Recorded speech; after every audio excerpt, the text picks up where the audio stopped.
Golf Central on YouTube is brought to you by the new Chrome Tour golf ball from Callaway. Nelly's current win streak, we've touched on it. It's a record time with Nancy Lopez and Annika Sorenstam. They're all at 5. That's the current LPGA Tour mark. How would you define the 3 different streaks? Well, I think more similar to Nancy Lopez. Nancy Lopez, of course, was just 21 years of age, fresh-faced, coming out of the University of Tulsa, just lit not just the golf world, not even the entire sports world. She was on the cover of everything. But at 21 years of age, she had already won a couple times. Then when she got that 5 wins in a row going, one of them was a major championship. Nelly Korda's not the beginning of her career, but close to it. At 25 years of age, when you look at Annika Sorenstam, she was at the peak, in her prime, sort of 33, 34, because it was at the end of 2004, 2005. It was arguably the best golf that's ever been played on the LPGA Tour. But I think in the same way that it was a harbinger of great things to come for Nancy Lopez, who, by the way, almost ended up with 50 wins in her career, and certainly a harbinger of more great things to come as we go back and take a look at Nancy Lopez. What a streak this was. You know, it started at the Greater Baltimore Classic, where she beat the great Nana Capone by 3 shots. Then she won the Coca-Cola, the Golden Lights, the LPGA Championship for her first major by 6 over Amy Alcott, and then she beat Jane Blaylock by 2 here at the Bankers Trust. 5 in a row in a year in which, as a rookie on the LPGA Tour, she just did something nobody had ever seen. And then, of course, if we fast forward to Annika Sorenstam, she had started this streak by winning the Mizuno Classic by 9 at the end of 2004.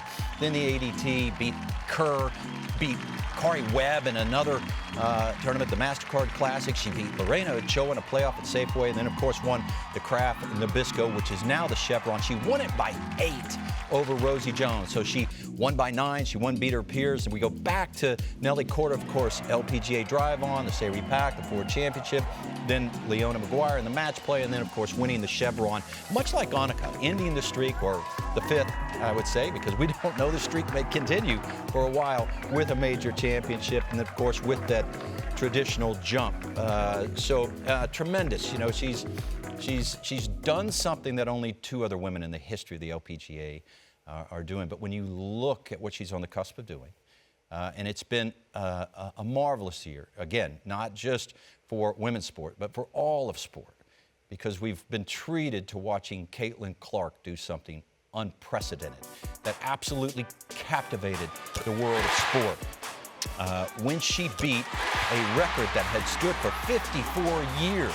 Pete Maravich had scored 3,685 points. It was the all-time record for the most points scored, male or female, NCAA Division I basketball. And of course, she went on to score, 3,951 points. And I think that's part of what was so captivating about it, is that she was doing something that nobody else had ever done.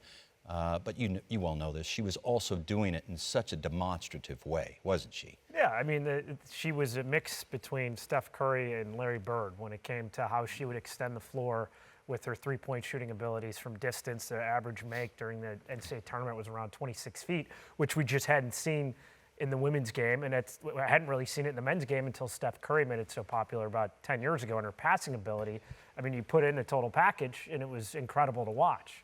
But it kind of begs the question going forward, because the run Nelly has been on has been incredible. And like you said, Caitlin Clark became a sports story. It wasn't just a women's basketball story. Yeah. And it's been a nice pairing where we see the NCAA women's tournament right with the Augusta National Women's Amateur, and it's a celebration of all these college athletes. Yet it hasn't quite translated with Nelly's current winning streak really capturing the audience of sports fans. And why do you think that's the case? Well, I think with Caitlin Clark, again, it was that she was doing things that nobody had ever done. And so the momentum began to build. I would say that Nelly has got the golf world's attention, and that the momentum is building. And if she carries on doing things, because look, she eclipsed, Caitlin Clark that we're talking about, eclipsed a record that had stood for 54 years. Let's just say Nelly goes on to win this week. Okay, she would be the first to do something. She would eclipse the record that she's a sharer in, having won 5 straight. She would set a record. But there's a lot of different ways to dominate the sports world's attention. I would say to dominate, to not only win consecutive events, but also to win by wide margins. When you start to look at LPGA players that have won by wide margins, and I would say by 5 strokes or more. Annika did it 14 times. You know, we talked about her winning the Kraft Nabisco back in 2005 by 8. Well, the very next event that she did win, she won by 10. Of course, Lorena Ochoa retired early. She won 7 times by 5 strokes or more. Nancy Lopez, of those 48 wins, 6 times by 5 shots or more. I think part of what made Tiger Woods so captivating is that he was analogous to Secretariat. You know, Belmont by 32 lengths, Tiger Woods by 12, by 15, by 8. You know, we're pretty fickle about what makes us stop doing what we're doing, appointment television, and to be absolutely stupefied by awe, to see somebody doing something that nobody else has ever done. You know, that's the bar. And I think winning 5 times in a row has got the entire golf world's attention, as it should. But let's just say she goes on to win. I mean, that is certainly, somebody who's going to do that is going to win by wide margins. They're going to win in dramatic fashion. So I think she's got the entire golf world's attention, and it could be a transformative moment in all of women's golf. Of course, along the way, the game's been elevated by the greats of Patty Berg and Babe Saharius and Mickey Wright. But, you know, Nancy Lopez took it to another spot. Joanne Carner took it to another spot. Nancy Lopez was almost like a Caitlin Clark type at that time in the late 70s. 100%. You know, it wasn't just a golf story. It was a sports story. But you can't be somebody you're not. You know, in the late, you know, Joanne Carner was a walking party everywhere she went. Annika was more stoic. Hogan was stoic. Lee Trevino was a one-man comedy show. You can't be somebody you're not. But when you see Nelly Korda going to the Met Gala, right? This isn't just sports stuff. This is celebrity stuff. This is icon stuff. It puts her in that category with Tiger Woods. Tiger Woods, of course, going to the Met Gala back in 2013.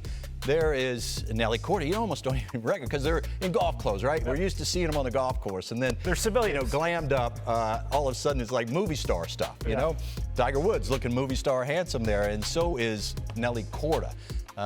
So that's the kind of stuff that resonates with the celebrity world, those outside of the sports world, those outside of the golf world. So she's certainly taking the game to another place, and it's great to see. Does she have a sense of obligation to do those type of events and really try and propel the sport forward beyond what she does inside the ropes?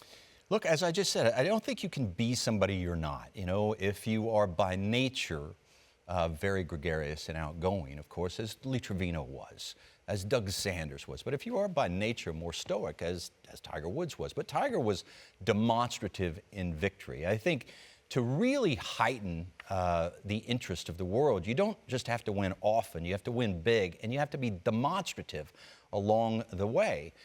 More like a Joanne Carner, or, you know, have a million-watt smile like Nancy Lopez. Was Jack demonstrative? I don't think so. But, you know, Jack was so dominant, and there was a sense when you were watching Jack that you were seeing something that you'd never seen before. So even though Jack wasn't, I wouldn't say he was stoic, but I wouldn't say he was demonstrative, although he got there at certain times in his career, but certainly early on. You go back and watch him beat Arnold Palmer in Arnold's backyard.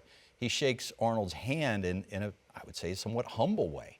You know, he's not air punching, running around the green. But I think there was a sense that you were watching something extraordinary.